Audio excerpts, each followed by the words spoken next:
چاہتا ہے، اللہ کی معرفت سے ہمکنار ہونا چاہتا ہے، رب تک پہنچنا چاہتا ہے، تو رب تک پہنچنے کا جو راستہ ہے وہ ایک ہی راستہ ہے، وہ میرے اور آپ کے نبی رحمت للعالمین صلی اللہ علیہ وآلہ وسلم کی ذات والا راستہ ہے۔ جو ان کے راستے پہ چلے گا تو وہ اللہ تک پہنچ جائے گا، وہ کامیاب ہو جائے گا۔ حضور نبی کریم صلی اللہ علیہ وآلہ وسلم کی اس رحمت بری تشریف آوری سے پہلے کے چند مناظر آپ کو گوش گزار کرنا چاہوں گا۔ ذرا تصور کیجئے 21 اپریل 571 عیسوی کا وہ دن، 21 اپریل 571 عیسوی، جس رات میرے آقا علیہ السلام دنیا کے اندر تشریف فرما ہوئے، اس وقت دنیا کے اندر یہ حالت تھی، دنیا اس حد تک گمراہ ہو چکی تھی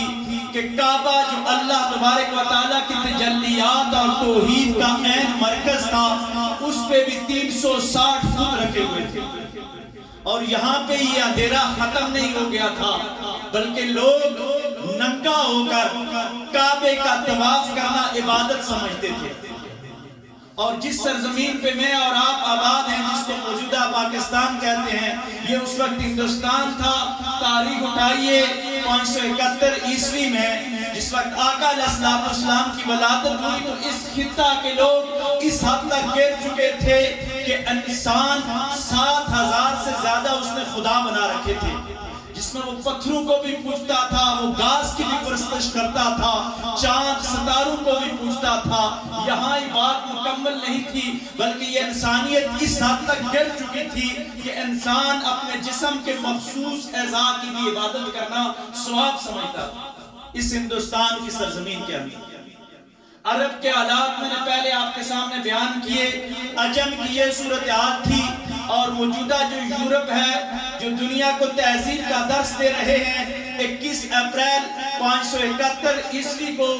یورپ کا یہ عالم تھا کہ یورپ میں انسانیت کو فروخت کیا جاتا تھا، افریقہ کے جزیروں سے لوگوں کو غلام بنا کے خریدا جاتا، جس طرح ہم جانور خریدتے ہیں اس طرح خریدا جاتا، اور خرید کر ان انسانوں کو یورپ کی منڈیوں میں باقاعدہ قلعے لگا کر لوگوں کو رسیوں کے ساتھ باندھا جاتا، وہاں پہ منڈی لگتی، منڈی میں آ کے انسان کی قیمت مقرر ہوتی اور انسانوں کی خرید و فروخت ہوتی تھی۔ یہ حالات تھے موجودہ یورپ کے،